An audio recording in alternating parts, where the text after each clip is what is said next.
नमस्ते बच्चों।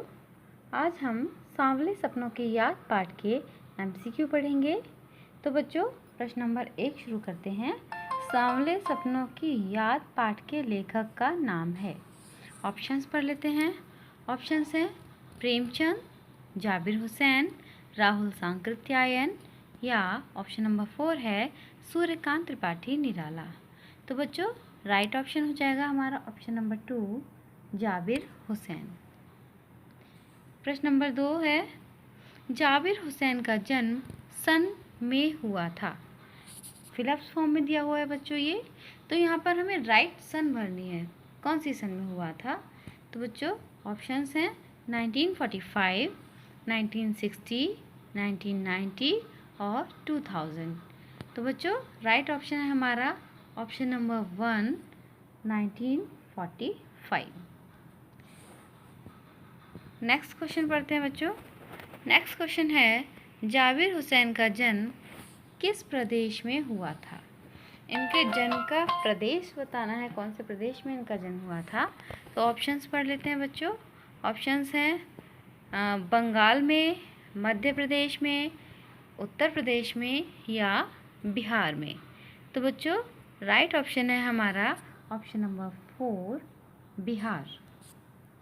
अब पढ़ते हैं प्रश्न नंबर 4। जाबिर हुसैन डैश में सन बताना बच्चों। यहाँ पर मुंगेर से बिहार विधानसभा के सदस्य निर्वाचित हुए। किस सन में मुंगेर बिहार विधानसभा के सदस्य निर्वाचित हुए।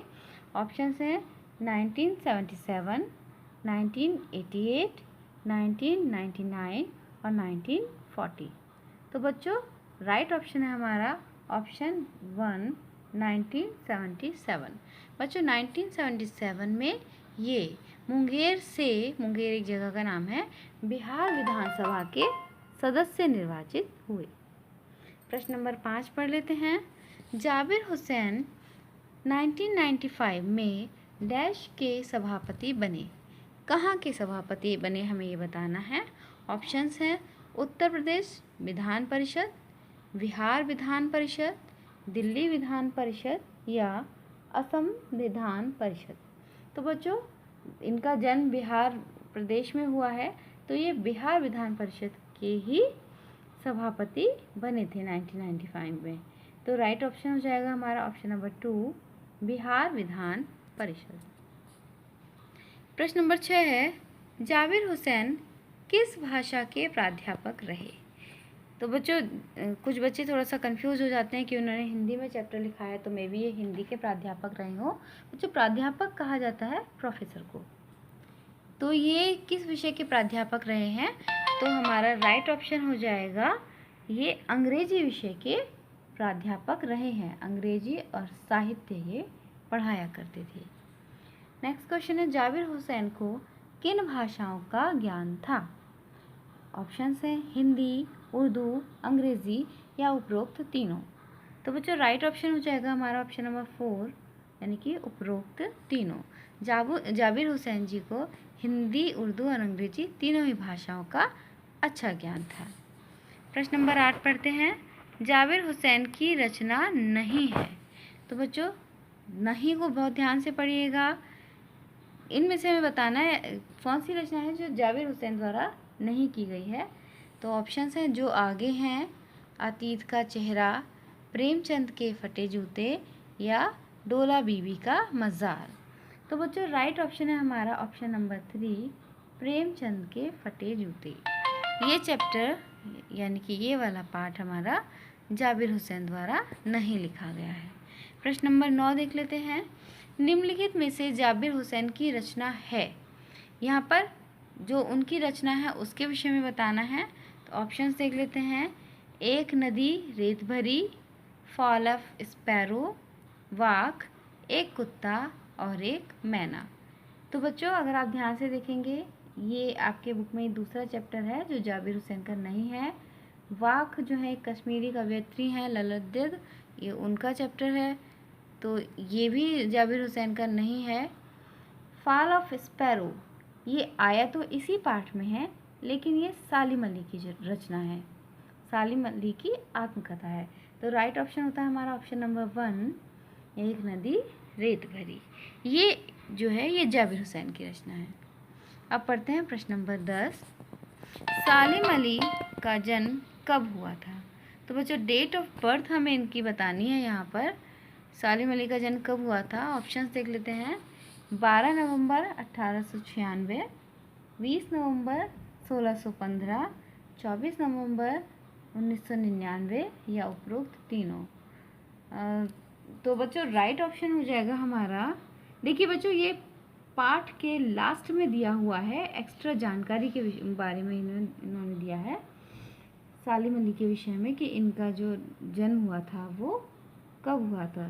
तो राइट ऑप्शन हो जाएगा हमारा 12 नवंबर 1896, यानी कि ऑप्शन नंबर 1 हमारा राइट आंसर हो जाएगा। अब हम पढ़ते हैं प्रश्न नंबर 11। सालिम अली की मृत्यु कब हुई थी? तो बच्चों इनकी डेथ के विषय में बताना है।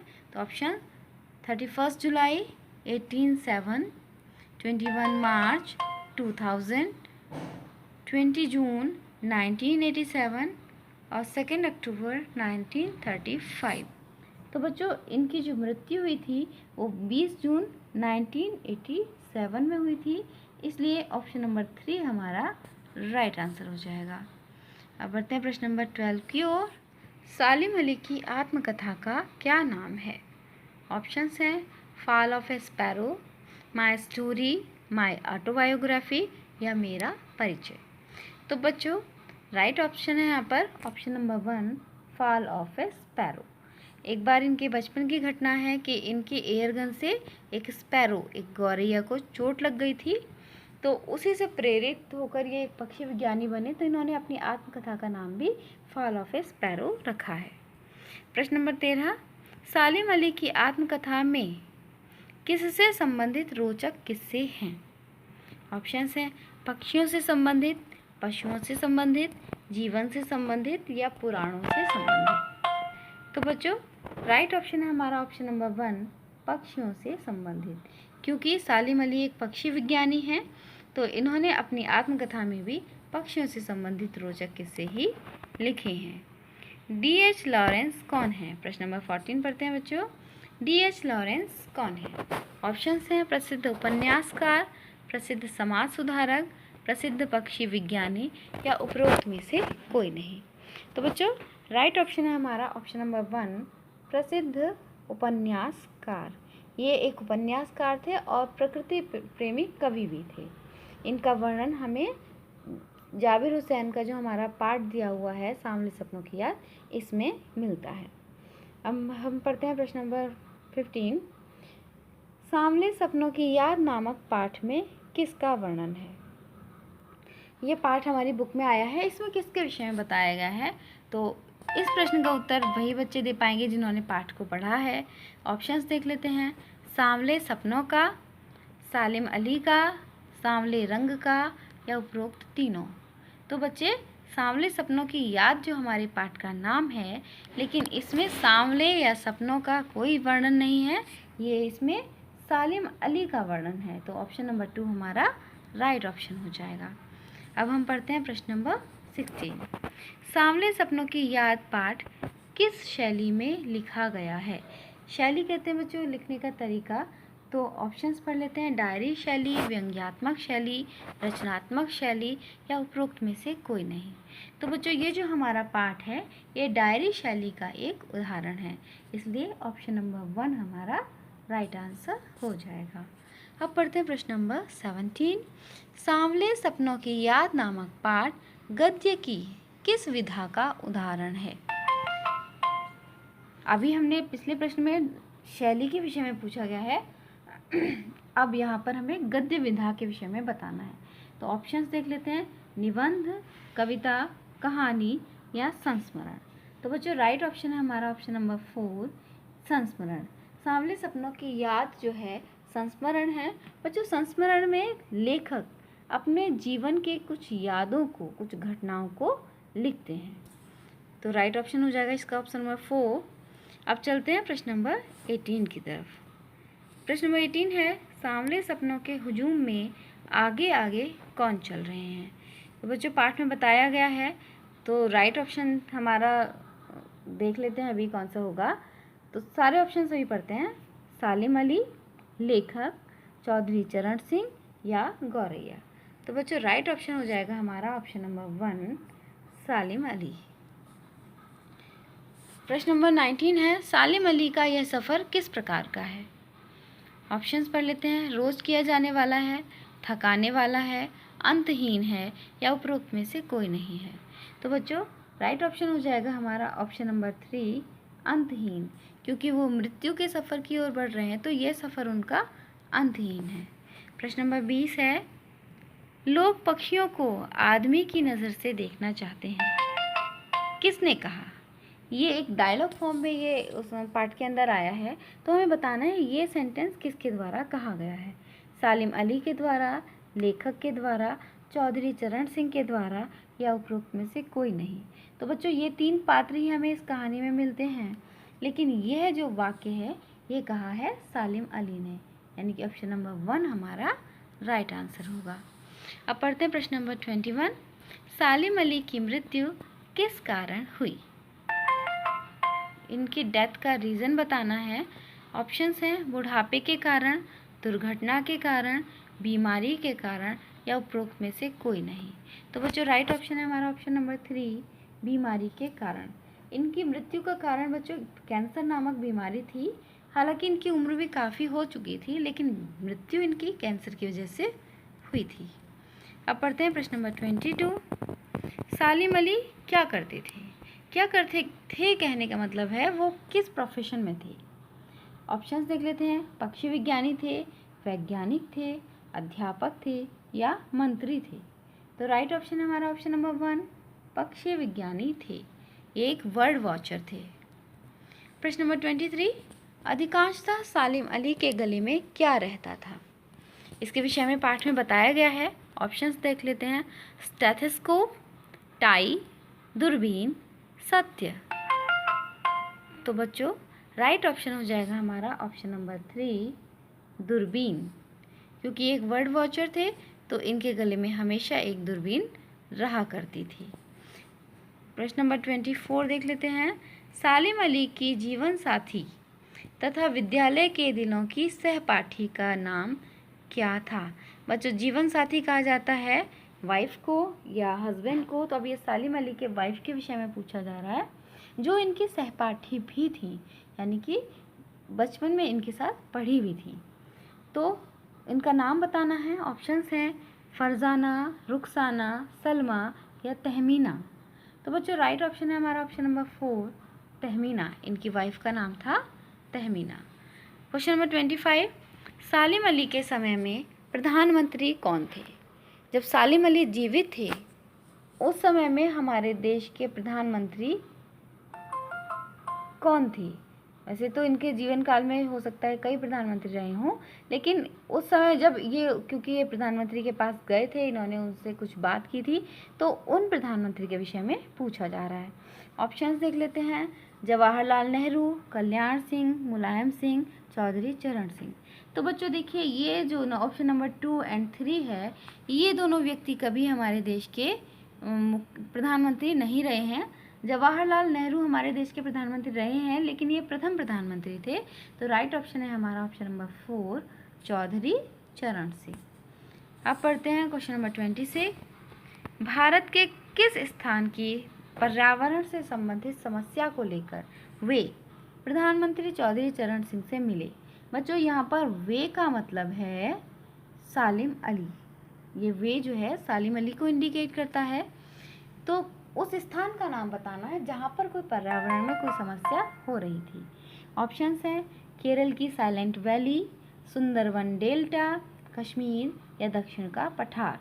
तो बच्चों राइट ऑप्शन है हमारा ऑप्शन नंबर 1 केरल की साइलेंट वैली। पढ़ते हैं क्वेश्चन नंबर 27, कौन बचा है जो अब हिमालय और लद्दाख की बर्फीली ज़मीनों पर जीने वाले पक्षियों की वकालत करेगा? ये पूरा एक वाक्य है। अर्थ के आधार पर वाक्य का भेद बताइए, यानी कि अभी जो आपके सिलेबस में अर्थ के आधार पर वाक्य भेद आ रहे हैं बच्चों। तो ये जो पूरा सेंटेंस है इसका वाक्य भेद बताना है हमें, ये किस टाइप का सेंटेंस है।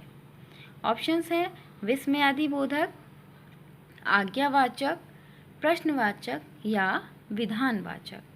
तो बच्चों यहाँ पर आपको कंफ्यूज करने के लिए कोई साइन नहीं लगाया गया है, तो हमें बताना है इसमें ये कौन सा हो सकता है। अब यहाँ पर देखिए, यहाँ पे लिखा हुआ है कौन बचा है। कौन एक प्रश्नवाचक शब्द है, इसलिए ये वाक्य हमारा हो जाएगा प्रश्नवाचक, यानी कि ऑप्शन नंबर 3 हमारा राइट आंसर हो जाएगा। अब पढ़ते हैं क्वेश्चन नंबर 28। क्वेश्चन नंबर 28 है, संभव है लंबी यात्राओं की थकान ने उनके शरीर को कमज़ोर कर दिया हो। अर्थ के आधार पर वाक्य भेद बताइए। तो बच्चों अर्थ के आधार पर इसका वाक्य भेद बताना है। ऑप्शंस देख लेते हैं, संदेहवाचक, संकेतवाचक, विस्मयादिबोधक, प्रश्नवाचक। तो बच्चों राइट ऑप्शन हो जाएगा हमारा ऑप्शन नंबर 1 संदेहवाचक। क्वेश्चन नंबर 29, जटिल प्राणियों के लिए सालिम अली हमेशा एक पहेली बने रहेंगे।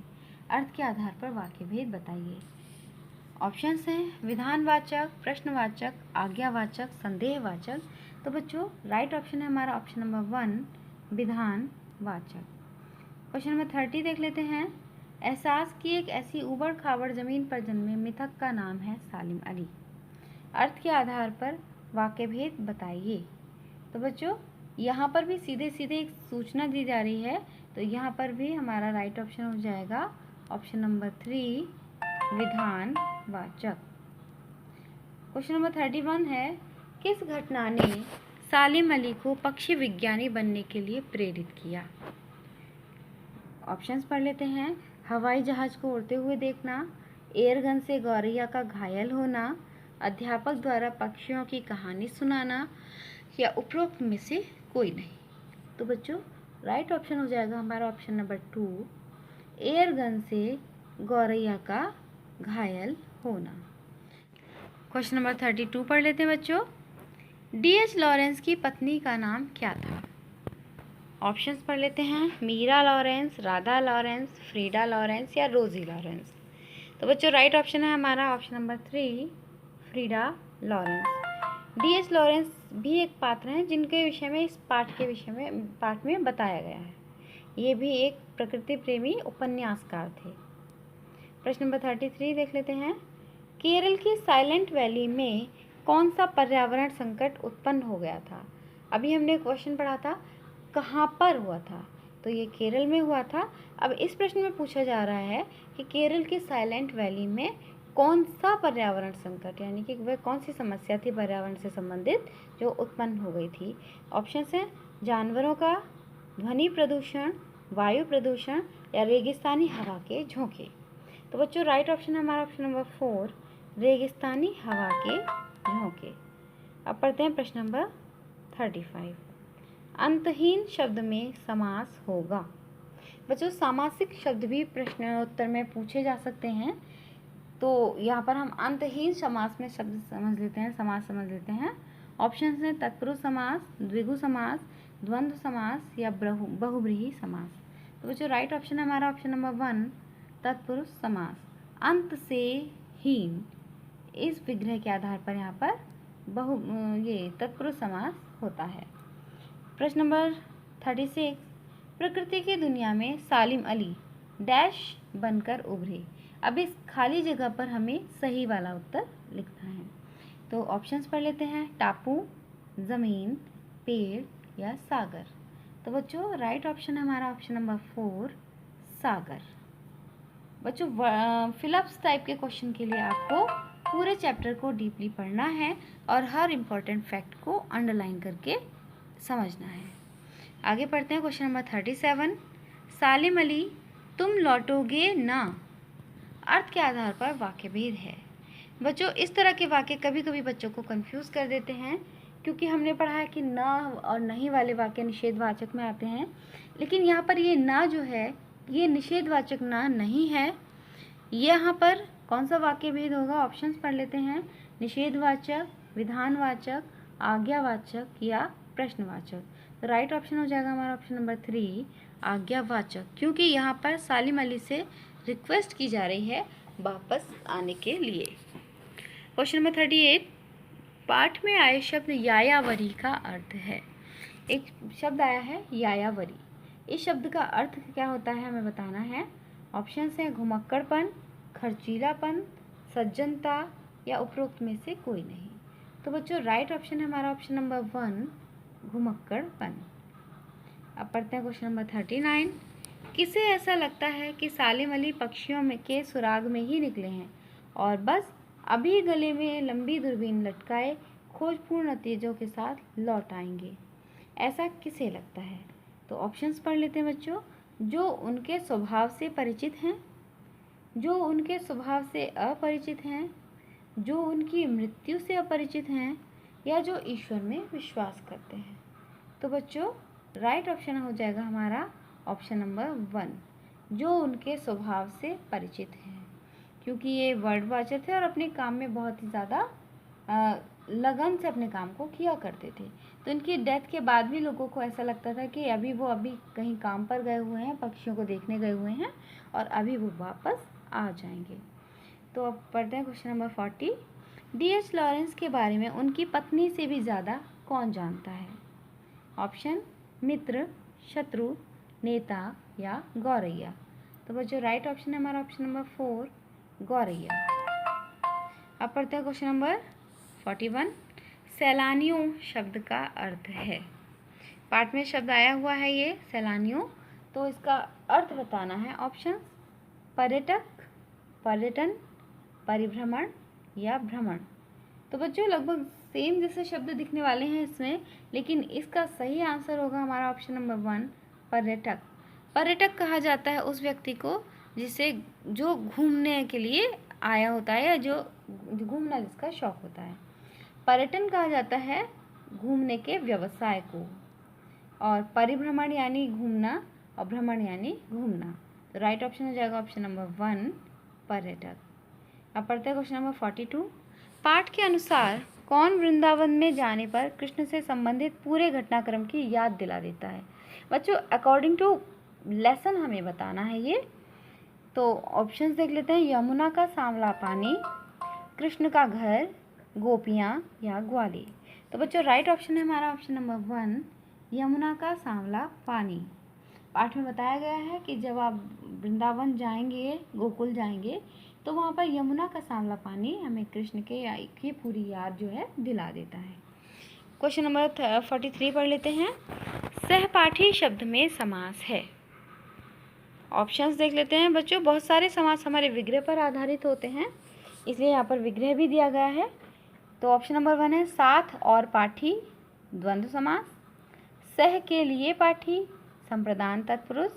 सह को पाठी, कर्म तत्पुरुष। और साथ में पड़ता है जो, यानी कर्मधारय। तो बच्चों यहाँ पर हमारा राइट ऑप्शन हो जाएगा ऑप्शन नंबर 4, साथ में पड़ता है जो, कर्मधारय समास।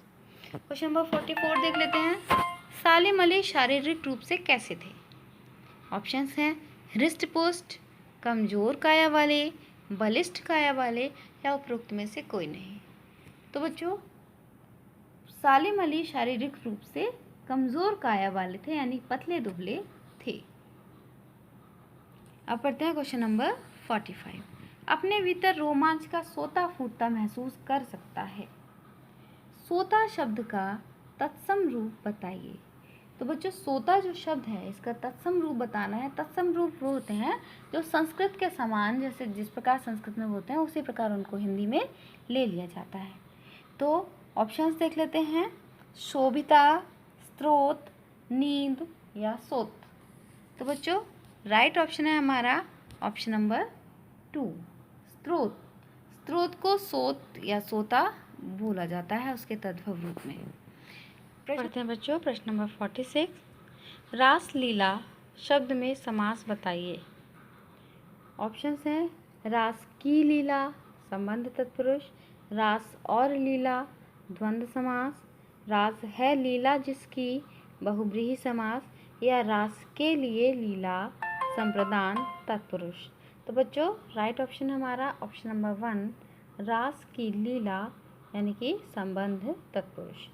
अब पढ़ते हैं क्वेश्चन नंबर 47।